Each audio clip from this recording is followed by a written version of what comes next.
রহিম সাহেব ছিলেন খুব সাহসী লোক, অন্তত নিজেকে তাই ভাবতেন। তিনি বলতেন, আমি কোনো কিছু ভয় পাই না, ভূত টুত কিছু না, সব মন গড়া। একদিন গ্রামে গিয়েছেন বেড়াতে। রাত 12টার সময় বাথরুমে যাওয়ার দরকার হলো।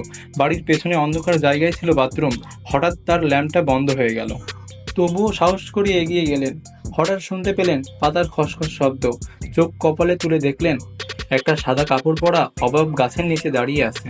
তিনি থরথর করে কাঁপছেন, কিন্তু মুখে একটাই কথা, কে?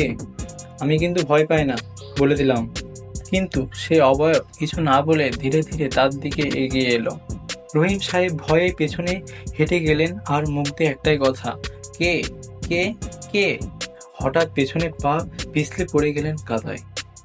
তখন সেই ভূতটা বলল, ওঠেন, একদিন সাহসী বলে ভাবছিলাম, আর এখন কাদা খাচ্ছেন।